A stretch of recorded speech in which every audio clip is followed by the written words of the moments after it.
Hallelujah. बोलो पिता यीशु मसीह की। आज हम सब लोग उस पावन पर्व को मना रहे हैं। एक पर्व आज से कुछ महीने पहले आया और एक पर्व कुछ महीने के बाद। इसको बोलते हैं पुनरुत्थान का पर्व। कौन सा पर्व?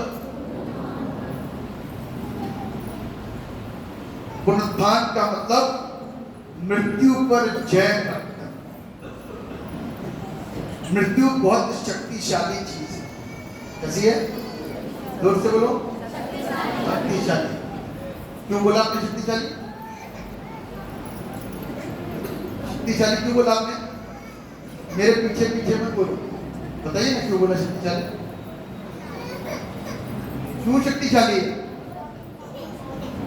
है? उसके आगे इंसान का जोर नहीं चलता। हालांकि बाकी सब चीजों के ऊपर इंसान जोर चलाता है ना। बाकी सब चीजों के ऊपर इंसान जोर चलाता है। बच्चों के ऊपर, पत्नी के ऊपर, जानवर के ऊपर, इंसान के ऊपर, मालिक के ऊपर, दास के ऊपर, सब पे जोर चलाता है। लेकिन मृत्यु के आगे घुटने टेक देता ना। मृत्यु के आगे क्या करता है? घुटने टेक देता है। उसके बस में नहीं। अहंकारी, बॉडी बिल्डर, खूबसूरत, धनवान, ऐश्वर्यवान, बहुत मूल्यवान जब मर जाता है ना, तो आप उसको जा करके जितने बदले ले लो ले सकते हो, किसी को, क्योंकि मृत्यु हो चुकी है ना। उसकी मृत्यु इतनी ताकतवर थी, इतनी ताकतवर थी कि कोई उसके ऊपर फतेह हासिल नहीं कर पाता था। और मृत्यु कौन है मालूम है? मृत्यु कौन है? शैतान हमको मृत्यु की ओर लेकर गया, मारता है। यीशु आया जीवन देने और क्या करने आया?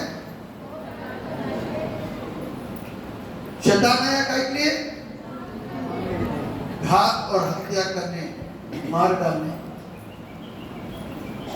यीशु आया उद्धार करने, जीवन देने, बचाने, आजाद करने, छुटकारा देने, अपनाने, अपने में छिपाने। क्योंकि खुदा मोहब्बत है और मोहब्बत खुदा है। आमीन। खुदा मोहब्बत है और मोहब्बत खुदा है। ये उस खुदा की परिभाषा है। ये खुदा कौन है? खुदा मोहब्बत। ये सारा जो चक्कर है ना, ये मोहब्बत का है। यदि मोहब्बत ना करता तो बेटा नीचे नहीं आता, नीचे नहीं आता तो पापी नहीं बनता, पापी नहीं बनता तो ताज ना पहनता, कांटों का ताज पहन लिया, क्योंकि योजना के सामने उसे मरना था। ये सारा चक्कर प्यार की वजह से हो गया। ऐसी मोहब्बत करी। लेकिन अब जब प्यार की बात आई तो कुछ लोगों के चेहरों पे मुस्कुराहट आ गई। लेकिन मैं इस प्यार को और जिस प्यार के लिए आप मुस्कुरा रहे हो उसमें अंतर बता सकता हूं। उसमें क्या कर सकता हूं? अंतर बता सकता हूं। बड़ा अंतर है, बड़ा अंतर है। क्योंकि जिस मोहब्बत को परमेश्वर ने मुझसे राम से किया उसको कहते हैं अगापे। क्या कहते हैं? जोर से बोलो। नहीं सुना तो मैं फिर से बोलता हूं, अगापे। क्या बोलते हैं? अगापे। अगापे लव है, ये है ना। माँ बाप का प्यार, बच्चों का प्यार, प्रेमी प्रेमिका का प्यार, सारे प्यार अलग अलग ना। इसलिए ये प्यार है जिसको बोलते हैं अगापे। और इस अगापे का जो अर्थ है वो है unconditional. There is no condition in love, in this love. कौन सा लव? Agape love. इस लव में, इस प्रेम में, इस नाम में कोई कंडीशन नहीं है। प्रभु कभी नहीं कहता कि घुटने घुटने चल के मेरे पास आओ। प्रभु ये कभी नहीं कहता कि इधर से चलते उधर पहाड़ों से होते वहां पर आओ तब मैं मिलूंगा। There is no condition. प्रभु कभी नहीं कहता कि मुझको आकर के ये खाना चढ़ाओ या फूल चढ़ाओ, कभी नहीं कहता। This is agape. There is no condition. प्रभु कभी नहीं कहता कि कैंडल चढ़ाओ। आप लोगों के पास में जो ज्ञान आया ना, कहीं से भी आया हो, पिक्चरों से आया हो, कहीं से भी आया हो, वो कहीं गलत तरीके से आपको मैनिपुलेट किया गया है कि कैंडल जलाओ, वृक्ष मांगो, पूरी हो जाएगी। ये पिक्चरों से सीखते हैं, क्योंकि वो गलत तरीके से पिक्चराइज करते हैं और गलत तरीके से हमारे दिमाग में सारी चीजें आती हैं।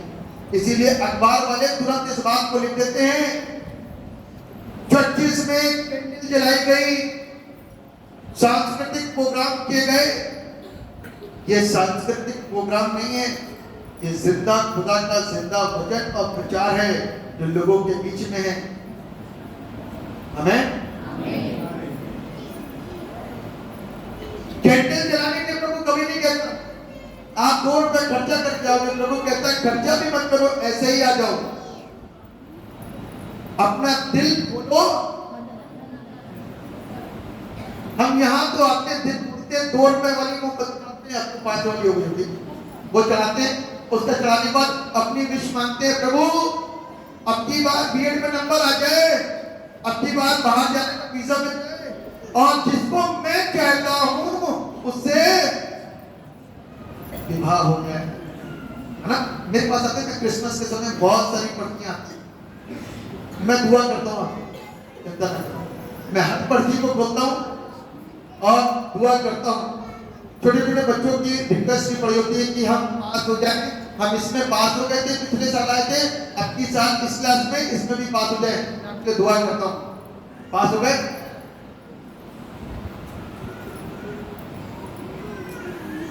This is the different love which Jesus has done with us. ये अलग तरीके का प्यार है जो प्रभु यीशु ने निश्चय आपसे किया, परमेश्वर ने किया, पवित्र आत्मा ने किया। तीनों एक ही प्रेम के ऊपर स्थिर हैं। और आज ये उस प्रेम का परिणाम है कि यीशु ने कहा कि तुम मुझसे बहुत दूर चले गए हो। परमेश्वर पिता ने कहा मेरे बच्चों तुम मुझसे बहुत दूर चले गए हो। कितनी दूर चले गए हो? बहुत दूर चले गए हो। अच्छे खासे आनंद की वाटिका में रहते थे, मैं रोज मिलता था, अब तुम बहुत दूर चले गए हो। तो उस दूरियों को मिटाने के लिए यीशु को इस धरती पर आना पड़ा। आमीन। उन दूरियों को दूर करने के लिए और वापस से नजदीकियों को लाने के लिए प्रभु यीशु को कलवरी क्रूस के ऊपर टंगना पड़ा। जब एक सरदूत आकर के उस कब्र के ऊपर पड़े, उस बड़े पत्थर को लुढ़का सकता है, तो क्या यीशु की सेना आकर के रोमी सल्तनत के मुंह बंद नहीं कर सकती थी? क्या कर सकती थी? But this is love. कब तक पूरा होना है? मैं व्यवस्था को लोप करने नहीं, उसे पूरा करने आया हूं। कलाम कहता है मैं व्यवस्था को लोप करने नहीं, उसको खत्म करने नहीं, उसको छिपाने नहीं, उसको दबाने नहीं, उसको उजागर करके उसको खोलने के लिए आया हूं। इतनी बड़ी चीज को इतनी बड़ी बात में तब्दील करने के लिए आया हूं कि तुम परमेश्वर से अपने सारे मन, अपने सारे प्राण, अपनी सारी बुद्धि और अपनी सारी शक्ति से प्रेम कर। जब आप इस तरीके से कार्य करोगे अपने परमेश्वर से, तो कभी मेरी पूजा करोगे? अरे भैया गुरु की पूजा करोगे क्या? ना बोलो ना। मैं बताना चाहता हूं 2 नियम जो प्रभु ने बनाए ना, कि तू अपने सारे मन, अपने सारे प्राण, अपनी सारी बुद्धि, अपनी सारी शक्ति से मोहब्बत रख। यदि आप परमेश्वर से मोहब्बत रखोगे तो मुझको दूसरा स्थान देना चाहिए, या तीसरा स्थान देना चाहिए, या चौथा स्थान देना चाहिए आपके मन में जाता है, लेकिन परमेश्वर का स्थान पहला ही होना चाहिए। इसीलिए वो सारी पूजाएं जो उसको छोड़ करके सृष्टि की जाती हैं वो सब समाप्त हो जाएंगी। आमीन। जिस चीज को मैं बताना मान रहा हूं कि आज का इंसान जो सारी सृष्टि की उपासना करता है उसको छोड़ करके उस परमेश्वर की उपासना करेगा, क्योंकि उसने सारी व्यवस्था का सार दो बातों के अंदर डाल दिया।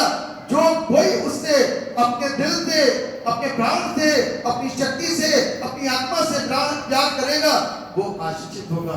अब जब आप सोच रहे होंगे कि चलो फूल की पूजा करते हैं, तो आपको याद आ जाएगा नहीं, हमें तो परमेश्वर से प्यार करना है, तो इससे कहां से करेंगे? इसको छोड़ दोगे फिर? हो सकता है मेरे पास आओ, आपको याद आ जाएगा प्रभु से मोहब्बत करनी है, तो मुझे छोड़ दोगे। जब आपको याद आएगा कि भैया हमको धन दौलत से मोहब्बत नहीं करनी, उससे मोहब्बत करनी है, तो उसको छोड़ दोगे, उसके बाद करोगे। सारी व्यवस्था जो अलग अलग एक एक चीज लिखी थी, वो सारी व्यवस्था एक बात में पूरा करना शुरू कर दोगे। दूसरी बात कि तू अपने पड़ोसी से अपने सामान, यदि आप चोरी करने जाओगे तो आपको याद आ जाएगा मेरी कोई चोरी करे तो कैसा लगेगा, तो चोरी छोड़ दोगे। यदि व्यभिचार करने जाओगे तो आपको लगेगा कि मेरे घर के साथ मेरी बेटी और मेरी पत्नी या मेरे लोगों के साथ कोई व्यभिचार करे तो मुझे कैसा महसूस होगा, तो छोड़ दोगे। हमारा परमेश्वर बुद्धिमान परमेश्वर है। इतनी बड़ी व्यवस्था को समेट करके दो बातों में कर दिया। जिसके पास बुद्धि है वो समझ जाएगा, जो उसको ध्यान से पढ़ता है। मालूम है, जब 100 क्वेश्चन पढ़ने हो तो दिमाग बढ़ जाता है, जब 100 क्वेश्चन का साथ एक में हो तो दिमाग लग जाता है।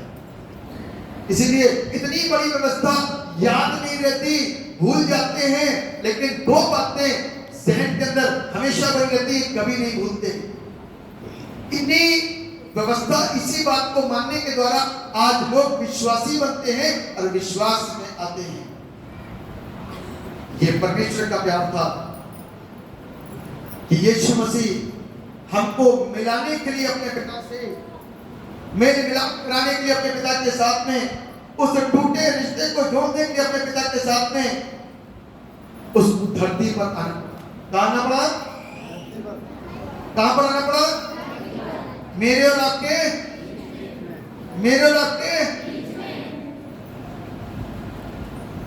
और आकर के उसने मुझसे और आपसे भिन्न जीवन जिया। बस फर्क ये था कि came from heaven with a special purpose। वो जब स्वर्ग से आया ना तो एक उद्देश्य के साथ आया था। कैसे आया था? उद्देश्य था। अब उद्देश्य को पूरा करने के लिए यदि वो परमेश्वर बनते मेरे ऊपर काम करता तो बहुत सारे लोग बोलते, अच्छा परमेश्वर हो ना, इसीलिए हमारे ऊपर अपना रोग जमा रहे हो, ऐसा करो कुछ कि हम दिल से तुझे स्वीकार करें। तो प्रभु ने ऐसा ही करा। आपके बोलने से पहले, आपके आरोप लगाने से पहले प्रभु ने ऐसा ही करा। और कहता है फिलिप्पियों की पत्री उसके दूसरे अध्याय में कि उसने अपने आप को शून्य कर दिया। उस पिता के उद्देश्य को धरती पर पूरा करने के लिए पिता के अधिकारों को, स्वर्ग के अधिकारों के, स्वर्ग की सामर्थ को वहीं पर छोड़ दिया और अपने आप को शून्य कर दिया और धरती पर आ गया। लेकिन काम तो ऐसे नहीं चलेगा। उद्देश्य को पूरा करने के लिए कुछ ना कुछ तो चाहिए ही है। यदि फॉर्मेट बात से आकर के चर्च को बना करके गए तो ऐसे तो आ नहीं गए थे। जब उद्देश्य था तो इसको बनाने के लिए पैसा भी चाहिए है, प्रॉपर्टी खरीदने के लिए पैसा भी चाहिए है, प्रॉपर्टी की बात करने के लिए पैसा भी चाहिए है और उसके पास बुद्धि भी चाहिए है। सारे काम को सुचारू रूप से करने के लिए अच्छी समझ भी चाहिए है, लोगों का साथ भी चाहिए है। तो वो सारी चीजें कहां से अर्न करी जाएंगी, कमाई जाएंगी? वो यीशु को भी जरूरत पड़ी, उसकी जरूरत यीशु को भी पड़ी। और उसके लिए प्रभु यीशु ने क्या काम किया? उसके लिए प्रभु यीशु ने क्या काम किया मालूम को? नहीं मालूम, किसी को नहीं मालूम। ताकि ये पढ़ते आप लोग, यीशु मसीह ने सामर्थ्य प्राप्त करनी शुरू की। क्या करना शुरू करो? सामर्थ। दिन में देखो तो प्रार्थना कर रहा है, रात में देखो तो प्रार्थना कर रहा है, लोगों से मिल रहा है तो प्रार्थना कर रहा है, लोगों को जाने दे रहा है तो प्रार्थना करके जाने दे रहा है, लोगों को खाना खिला रहा है तो प्रार्थना कर रहा है, लाजर को जिंदा कर रहा है तो प्रार्थना कर रहा है, दुआ करके फिर होल नाइट करने जाता है, होल नाइट करके फिर सुबह आता है, पूरे दिन प्रार्थना प्रार्थना प्रार्थना प्रार्थना प्रार्थना, और करते करते वो फूलता गया, है ना? आया ना? समझे नहीं? कसरत करता है इंसान, एक दुबले पतले इंसान को 2 साल के बाद देखो भूल जाए, क्या होगा? क्यों? कसरत नहीं। यीशु अपने पिता के पास जाकर ऐसी कसरत करता था कि वो आत्मा में फूलता जा रहा, बढ़ता जा रहा है, हमें सामर्थ में फूलता जा रहा और बढ़ता जा रहा है, और उसके साथ में वो क्या कर रहा है? उस सामर्थ को प्राप्त कर रहा है, उस बल को प्राप्त कर रहा है, उस शक्ति को प्राप्त कर रहा है, और इसीलिए जब वो बाहर निकल के आता है ना, तो अंधे देखते हैं और लंगड़े गूंगे, ये तभी होता है, ऐसे थोड़ी ना हो जाएगा, ऐसे थोड़ी ना हो जाएगा। इससे हम सोच रहे हैं डॉक्टर को बनाने वाला वही परमेश्वर, इंजीनियर बनाने वाला वही परमेश्वर, हमको आपको बनाने वाला वही परमेश्वर। यदि परमेश्वर पर विश्वास नहीं करते और जिस पर विश्वास करते हो तो उससे कहो भैया ये ऋतुएं बदल जाए, अपने समय पर ऋतुएं क्यों आती है? इतने दिन गर्मी, इतने दिन जाड़ा, इतने दिन बरसात, ये कौन करता है? सूरज अपने समय पर आता और अपने समय पर जाता है, ये कौन करता है? कभी सोचा नहीं। सूरज की पूजा करनी शुरू कर दी, अरे रुक जाओ, आज मत जाओ, लेकिन आपकी पूजा से वो सूर्य रुका नहीं। चांद को कभी रोक नहीं पाए, रुक जाओ, कल चले जाना। रिश्तेदारों को तो रोक लेते हो, नहीं रोकते हो, अरे बहन कल चली जाना, आज मत जाओ, एक दिन तुम्हारे साथ और रहना था। सूरज चांद को रोक नहीं पाते, उसकी उपासना करनी शुरू कर दी। जिस परमेश्वर से हमको और आपको बुद्धि बल सामर्थ मिलता ना, उसके साथ हम कसरत नहीं करते कि हम फूल जाएं आत्मा में, हमें क्या हो जाए? आत्मा में फूल जाएं, आत्मा में बल प्राप्त करें, क्योंकि उसकी कसरत करनी बहुत जरूरी है। यीशु कसरत करता था, दिन में भी और रात में भी, होल नाइट भी और मॉर्निंग भी। तब चेले कहते प्रभु अकेले में हम क्यों नहीं निकाल पाए? बताओ जरा, तुम कसरत नहीं करते, क्या नहीं करते? तुम प्रार्थना नहीं करते, तुम उपवास नहीं रखते, तुम कसरत नहीं करते। यीशु कसरत करता था, उपवास करता था और दुआ करता था और परमेश्वर से बातें करता था, वचन सिखाता था, लोगों को बताता था।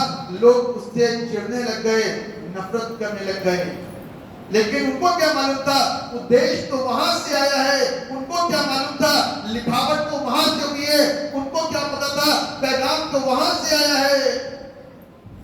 हमारी मर्जी थोड़ी ना चलेगी, बाप की मर्जी चलेगी। ये वो वाला बाप नहीं जो संसार के खिलाते हैं, ये वो बाप है जो सारे बाप के ऊपर बाप है, जिसने सारे बापों को पैदा कर दिया। आमीन। वो अपने बाप की मर्जी पूरी करने के लिए कहता है कि मैं अपनी मर्जी नहीं, जैसा अपने बाप को करके देखता हूँ वैसे करता हूँ, जैसा वो चाहता है कहता है उसे पूरा करता हूँ। उस मर्जी को पूरा करने के लिए आया, उस उद्देश्य को पूरा करने के लिए धरती पर आया। और आकर के सिर्फ मोहब्बत के चक्कर में क्या हुआ, मुझको बचाने के चक्कर में मुझे वापस यहाँ से उठा करके, क्योंकि उसको धरती पसंद नहीं आई, आया तो 33.5 साल। उसने कहा प्रभु इन सबको वहीं खींच लो। क्रूस की चिपकती ताकत जो है ना, जो मैग्नेटिक फोर्स है, वो हमको वहां खींचता है। तभी तो लोग क्रूस लटका करके घूमते हैं, भूतों से बच जाएंगे, है ना। क्रूस की सामर्थ, क्रूस की शक्ति हमको वहां पर खींचती है और हम खींचे चले जाते हैं। आज ये जो खींच करके दुनिया बैठी हुई है, ये अपने आप नहीं आई, खींच करके आई है।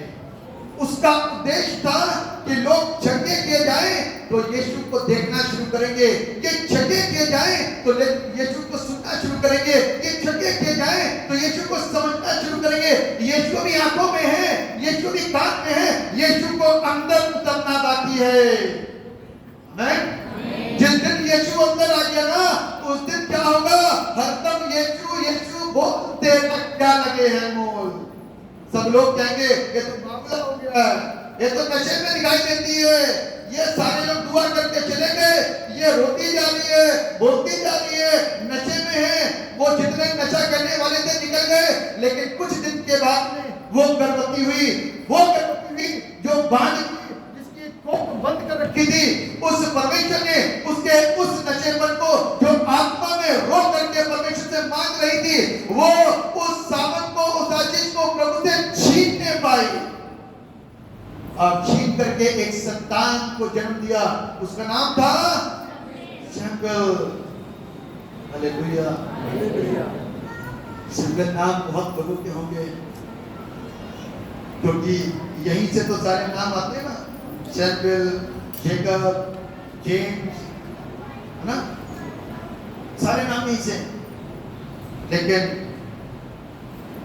अपने नाम को, जो नाम यहां से उठाया है, कहां से उठाया? बाइबल से उठाया है, उसको महिला मत होने देना। यहूदा स्कूटी किसी ने नाम नहीं रखा होगा, किसी के पेरेंट्स ने रखवाया यहूदा स्कूटी है, थोमा तो रखवा दिया, यहूदा स्कूटी कोई नहीं रखवाएगा, है कोई नहीं रखवाएगा। बहुत समझदार लोग हैं आप, यू आर टू इंटेलिजेंट, बहुत समझदार हैं आप। तो इस बात को समझने में इतनी देरी क्यों हो रही है कि वो देश के साथ में आया और सब लोगों की बुद्धि और शैतान की बुद्धि भ्रष्ट हो गई, और वो अपने काम को 33.5 साल तक धीरे धीरे करता रहा, और लोगों को दिखना शुरू हुआ, लोगों को सुनाई देना शुरू हुआ, लोगों ने कहना शुरू करे, अरे सोचो तो सही, भीड़ उसके पीछे होगी। आमीन। क्योंकि उद्देश्य पूरा होना शुरू हो गया था। यीशु हमारी मुलाकात पिता के साथ कराना चाहता था, इसीलिए क्रूस पर उसको जाना पड़ा। लिखा हुआ है, क्रूस पर जब हुई समाप्ति, हारा शैतान, मिली पापों से। जब क्रूस पर यीशु मसीह ने ना महायज्ञ किया, बलिदान दिया, तो शैतान के फरिश्तों को भी नहीं मालूम था कि हो क्या रहा है। शैतान तो सोचा था चुप मनी मन, अब हो गया काम, ये तो गया काम से, बड़ा अपने आप को परमेश्वर कहता था। अब उसको दिखाई देने लगा होगा, जब हमारी जीत हो रही होती ना, तो हमको सब कुछ दिखना शुरू हो जाता है। मालूम कैसे? अब हमारे पैसे आ जाएंगे, जो सरकारी कर्मचारी है ना, उनको पता चलता है इंक्रीमेंट करने वाला है, जो वाला बेहतर करने वाला, तो उनके दिमाग में खाली पुलाव बनने शुरू जाते हैं। अब कितना आ जाएगा? 4000 बढ़ेंगे। आपस में सरकारी बात करते हैं, 4000 बढ़ने का सुना है, 5000 बढ़ने का सुना है, ऐसी बातें करनी शुरू कर देते हैं ना। शैतान के दिमाग में ऐसी बात आ रही थी, अब जिस काम को मैं तब करना चाह रहा था, अब कर पाऊंगा, अब मेरी गति ऊपर आ जाएगी, अब कोई नहीं है मेरे मुकाबले में। लेकिन उसको नहीं मालूम था कि 30वें दिन वो होगा जो शैतान के बाप ने भी नहीं सोचा होगा। आमीन। 30वें दिन वो होगा जो शैतान ने कभी नहीं सोचा कि क्या होने वाला है, और शैतान के सारे बंधन, मृत्यु के सारे बंधन और सारे सब चीज, सारे डर सब खत्म हो गए। वो मृत्यु जो बड़ी मुस्कुरा करके आती थी, आज मैं तुझको लेकर के जाऊंगी और कल लेकर के चली जाती थी, और हम आराम रुकते थे, मृत्यु हंसती थी। लेकिन एक दिन ऐसा हुआ कि यीशु मसीह जब मृत्यु को हरा करके आया, तो मृत्यु कोने में खड़े होकर के पूछना शुरू कर दी, अब क्या हुआ? और तब से लेकर के आज तक की गवाही है इस्राएल के अंदर कि वहां पर एक कब्र है, इसके ऊपर लिखा है खाली कब्र। आमीन। वहां पर लिखा हुआ है खाली कब्र, और उस कब्र में यीशु नहीं था। स्वर्गदूत ने कहा, किसे ढूंढती हो, किसे पुकारती हो? कहते अपने प्रभु को, अपने यीशु को। लोग उसे चुरा करके ले गए हैं। कहता है मरियम, पलट करके देखा, अरे ये वाली आवाज तो मेरे गुरु की है, मेरे प्रभु की है, मेरे रब्बी की है जी, प्रभु जी। कहती मरियम, मुझे मत छू।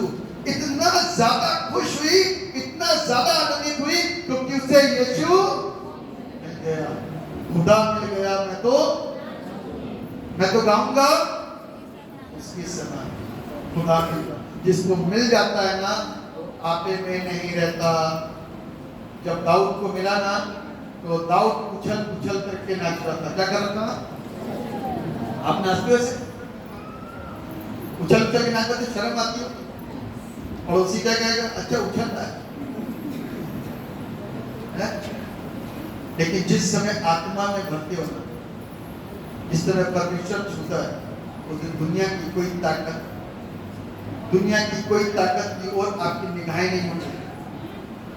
जब आप समर्पित करोगे अपने आप को पूरी रीति से, तो कोई आपको लज्जित नहीं कर सकता, क्योंकि आप समर्पित होगे। एक दिन आएगा वो आपके पास खड़े होंगे, ऐसा जरा दुआ कर देगा, बहन की सलाह दुआ कर देगा, क्योंकि एक दिन जो आप हो गए थे ना यीशु में, उसी दिन आपने यीशु से बना। आमीन। उसी दिन दाऊद की पत्नी के लिए मामला हुआ तो नंगा नाच रहा, लेकिन दाऊद आत्मा में हो गया। ये था उसका उद्देश्य, और वो उस उद्देश्य को पूरा करने के लिए आया। सबसे मुख्य बात मालूम क्या है पुनरुत्थान की? ये था कि मर के कोई जिंदा नहीं होता, यीशु मर के जिंदा हुआ।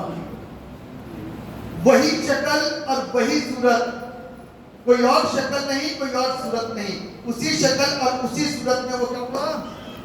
जिंदा हो गया। तभी तो मरियम पहचान पाई, तभी तो चेले पहचान पाए। यदि कोई और रूप में यीशु आता ना तो चेले क्या कहते? सबसे पहले तो धोमा कहता, हम खान की बातें करी तुमने, यहां तक दौड़ा करके ले आई, ये हमारे यीशु है, शक्ल ही नहीं है। इतना शक्ति किस्म का धोमा कहता शक्ल ही नहीं मिल रही है। पहले जब यीशु मसीह आया ना बंद दरवाजे से अंदर, धोमा नहीं मिला। दोबारा आया तो धोमा से मुलाकात हो गई, धोमा को फिर भी यकीन नहीं हुआ। कहता पंजर दिखाओ, हाथ दिखाओ, कीलों के निशान दिखाओ। तब जाकर के विश्वास किया, तब जाकर के विश्वास किया। यीशु वो शख्सियत है जिसके ना होने से मालूम क्या होता है? इतिहास की पहचान खत्म हो जाएगी। यीशु वो इतिहास है जिसके ना होने से इतिहास को कोई पहचान नहीं सकता, क्योंकि इतिहास में यीशु का जिक्र है और इतिहास यीशु के द्वारा पलटता है। आमीन। बीसी और एडी, ये इतिहास यीशु के द्वारा बदलता है। एक पहचान होती है यीशु के समय से, यीशु के पहले, यीशु के बाद से, ये इतिहास है। यदि यीशु नहीं है तो इतिहास खत्म है। इसीलिए लिखा है ईस्वी। ईस्वी का मतलब क्या होता है इतिहास में? ईसा पूर्व, बीसी यानी बिफोर क्राइस्ट, एडी यानी कि the time of Christ, Anno Domini. यीशु इतिहास के मध्य में है। यदि वो ना हो तो पहचान खत्म हो जाएगी इतिहास के पन्नों की। हालेलुया। सो गए क्या? पुनरुत्थित प्रभु यीशु के काम को आप सुन रहे हो। जिस इतिहास की पुस्तक के पन्नों को पलट पलट के कई बार ईसा पूर्व, ईसा बाद लिखा होगा, लेकिन आज समझ में आया कि ये इतिहास को बदलने वाला परमेश्वर है। उसके नाम से इतिहास की पहचान होती है। आमीन। इतिहास उसके नाम से प्रारंभ है, उसके नाम के बाद में इतिहास है। ये एक पहचान है। We are remembering today our resurrected God, resurrected Jesus. यीशु की आज हम उपासना कर रहे हैं और उसकी इबादत करने के लिए यहाँ पर बैठे हुए हैं। डरो मत, रो मत, ऐसा बोला गया था। चेलों ने क्या, स्वर्गदूत ने क्या बोला था मरियम से, स्त्रियों से? डरो मत। और क्या बोला आगे चल के? रो मत, क्योंकि वो डर भी रहते हैं और रो भी रहते हैं। प्रभु हमारे डर को खत्म करता है, हमारे आंसुओं को पोंछता है।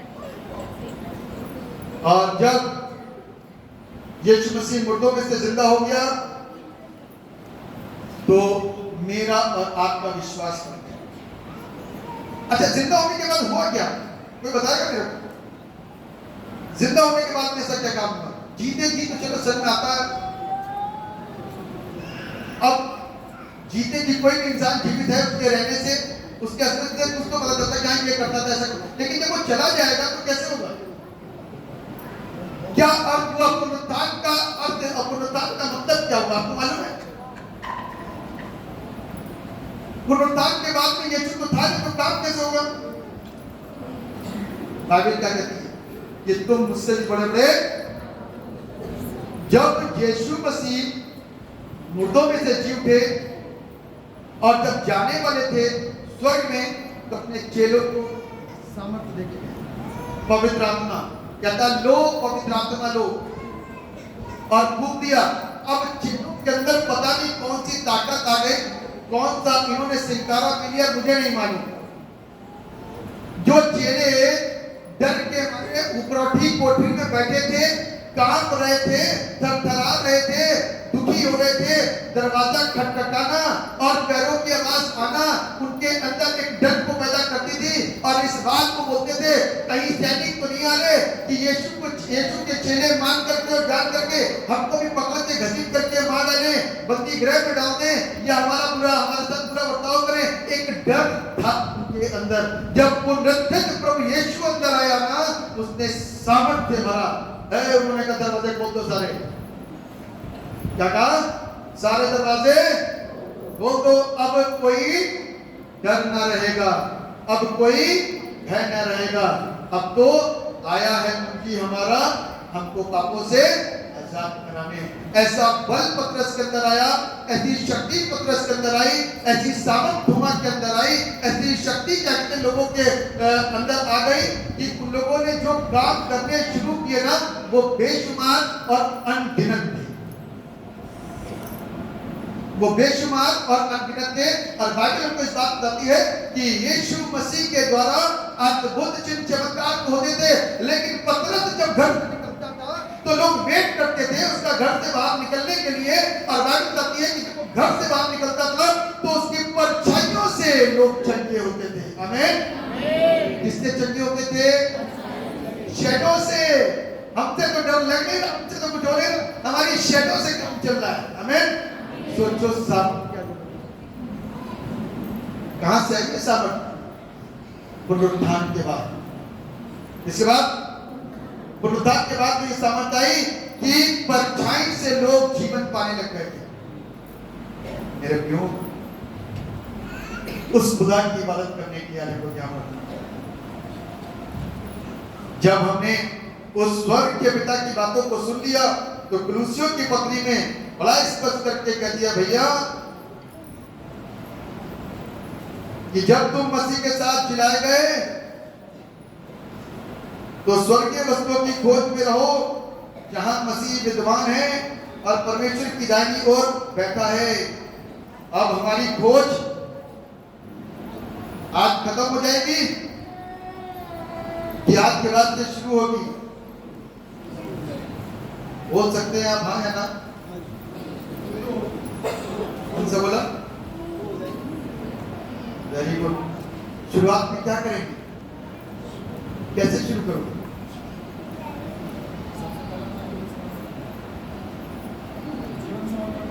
जीवन समर्पण करेंगे। Very good. समर्पण में क्या क्या होता है मालूम है? व्यवस्था है। तू मुझे अपने सारे प्राण, अपनी सारी बुद्धि, अपनी सारी शक्ति और अपनी सामर्थ्य से मोहब्बत करना, समर्पण करना है। प्रभु के लोग अपने नशे को छोड़ सकते हैं। हालेलुया। जोर से बोलो प्यार करने वाले यीशु से। अरे आप कहां नशा करते हो? नशे को छोड़ सकते हैं। उसने कांटों का ताज पहना मालूम है? उसमें बहुत पीड़ा थी, बहुत दर्द था, बहुत दर्द। मुझे मालूम है आपको छोड़ने में बड़ा दर्द होगा, बड़ी पीड़ा होगी, लेकिन आज फैसला लो, उसने आपके लिए सब कुछ करा। आज आप उसके लिए क्या करने जा रहे हो? गालियां, व्यभिचार, मोबाइल के अंदर अश्लीलता, बताओगे नहीं, देखते सब हो, है ना? क्योंकि कुछ चीजें आपको अपने आप आ जाती है। जब अपने आप आती है तो मालूम क्या करना पड़ता है? किसी को मालूम जब अपने आप आती है क्या करना पड़ता है? जब कोई चीज अचानक से मोबाइल में सामने आ गई, गंदी चीज, तो क्या करना पड़ता है? जवाब कोई नहीं दे रहा। अरे बता दो भाई, मालूम क्या हुआ? जब यूसुफ के सामने अचानक से प्रॉब्लम आ गई, अश्लील प्रॉब्लम, तो क्या करा यूसुफ ने? भाग गया। आप भी भाग जाओ फटाफट, भागो वहां से। रुक गए ना तो फंस जाओ। एक सेकंड भी रुके टिक करके तो फंस जाओगे। क्या करें? भागो फौरन, क्योंकि अभी मैच्योर नहीं हुए हो।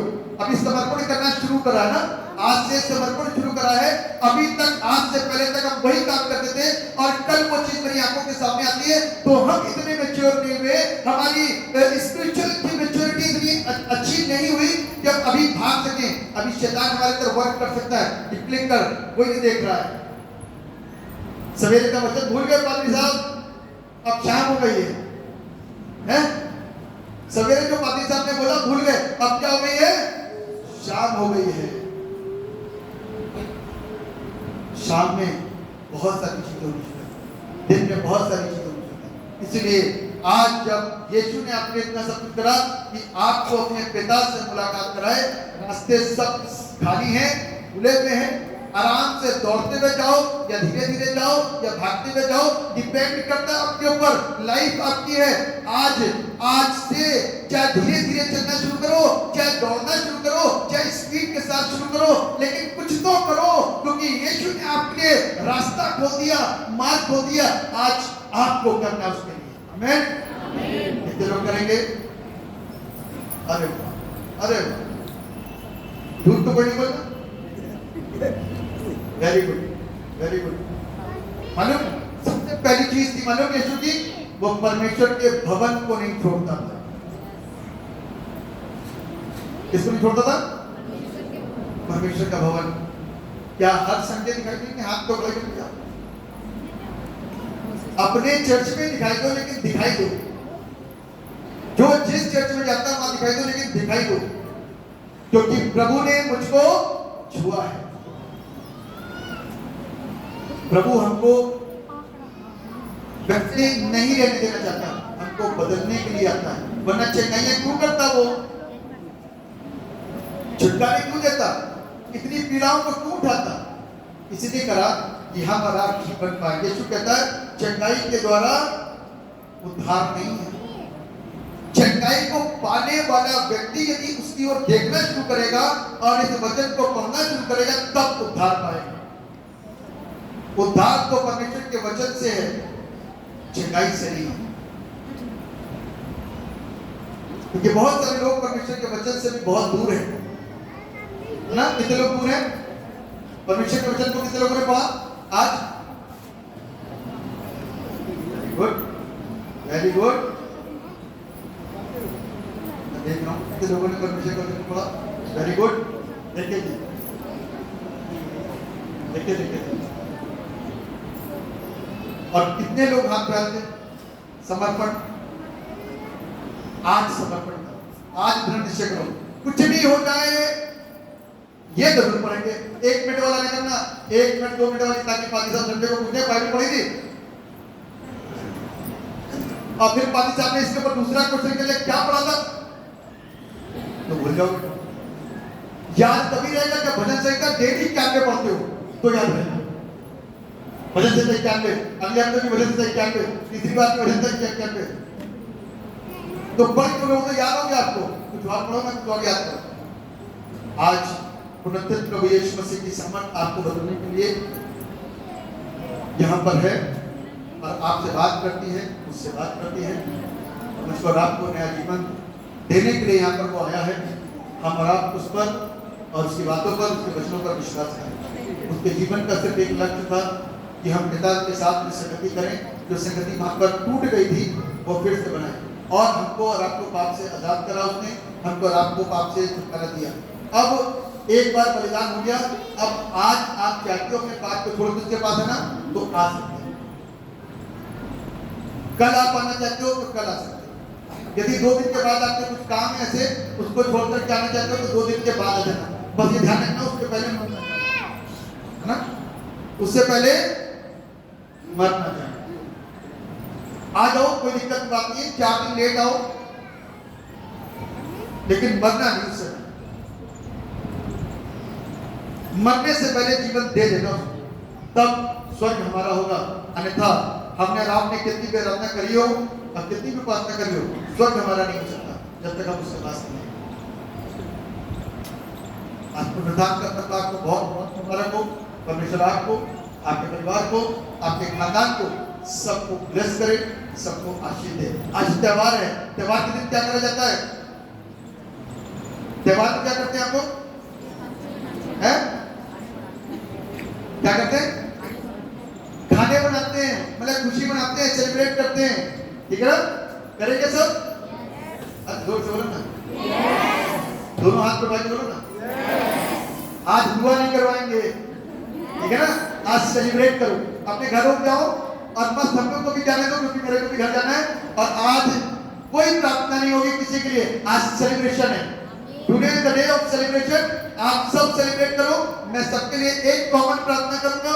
अब तक सब मस्त हम लोगों के साथ में खुशी मनाओ, जो भी है उसमें पार्टिसिपेट करो, फिर अपने घर जाओ। आज प्रार्थना के लिए मत किसी को टोकना, ना रोकना, ना ये कहना पहली बार आए हैं, अगली बार फिर मौका मिलेगा, अगली बार आना। आज सेलिब्रेशन का दिन है। कौन सा दिन है? The day of celebration. क्यों? ये मुर्दों में से छोटी बात हुई है, बड़ी बात हुई है, तो आनंद मनाएंगे ना? आज वोट नहीं करवाएंगे ना? विश्वास के साथ आए, विश्वास के साथ में लेकर के जाओ।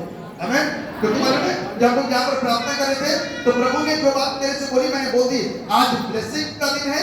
आज जो यहाँ पर सोचेगा और मानेगा और मांगेगा वो लेकर के जाएगा, वो लेकर के जाएगा। इसलिए आज पार्टी सब कुछ नहीं करेंगे, आज टीम कुछ नहीं करेगी, आज कोई कुछ नहीं करेगा। आज सब मस्त यहाँ पर आपके लिए अच्छे रिफ्रेशमेंट का इंतजाम है, उसको लेना और मस्त यीशु मसीह को जय मसीह बोल करके चले जाना। अपने लोगों को एक दूसरे से मुलाकात जरूर करना और ये जरूर बोलना यीशु जी उठा है, तो दूसरा वाला दूसरा हाथ मिला कर बोले हाँ यकीनन यीशु जी उठा है। कर सकते हैं सब? क्या बोलता होगा? यीशु जी उठा है। और दूसरा वाला क्या बोलेगा? हाँ यकीनन यीशु। इस खुशी के साथ घर जाना, मुस्कुराते हुए, रोते हुए नहीं कि आज वाले साहब ने दुआ नहीं करी ना। आज तो ग्रुप वाले भी गए हो गए, उन्होंने भी दुआ नहीं करी। भैया आज सेलिब्रेशन है, हम सेलिब्रेट करेंगे। सेलिब्रेट कब तक होता है? आज आप लोग परेशान हो ना, आज परेशानियों के पोती कौन डालता? शैतान। आज तो ऐसे ही भाग गया, क्योंकि यीशु जी उठा ना तो शैतान भाग गया। तो इसलिए हम आजाद हैं, स्वतंत्र हैं, सच्चे दिल से उपासना और सच्चे दिल से आराधना आज करेंगे। परमेश्वर आप सबको आशीष दे, आपका दिन आपको और आपके खानदान को बहुत बरकत दे। आमीन। दुआ करें। जीवित और समर्थी पिता परमेश्वर, आपको धन्यवाद देते हैं आपके तमाम आशीषों के लिए, बरकतों के लिए जो आपने सबको दिया। आपने प्रेम में प्यारे पिता परमेश्वर बना कर रखा, इसलिए आपको धन्यवाद। अपने मकसद को प्यारे पिता परमेश्वर आपने बनाया, इसलिए प्रभु मैं आपको धन्यवाद देते हैं। अपने बात को और विश्वासी बनने के लिए, स्थिर रहने के लिए, विश्वस्त बने रहने के लिए, विरोधों को सहने के लिए, सच्चाई को बोलने के लिए, यीशु को अपने जीवन का स्वीकार करने के लिए और सब समर्पित होने के लिए, बुरी चीजों को त्यागने के लिए, अच्छी चीजों को अपनाने के लिए सामर्थ्य प्रदान कीजिए, ताकि हम अगले हफ्ते से और चमकते से दिखाई दे। और वो चमक हमारी बुराइयों की नहीं, वो चमक अच्छाइयों की हो, जो हमारे ऊपर अपने प्रभाव को बना करके हमको चमकाती है। धन्यवाद पिता, आपने हमारी प्रार्थना को सुना। सारा आदर महिमा गौरव आपको देते हुए इस दुआ को अपने नाम में मांगते जैसे सुनिए और कबूल कीजिए।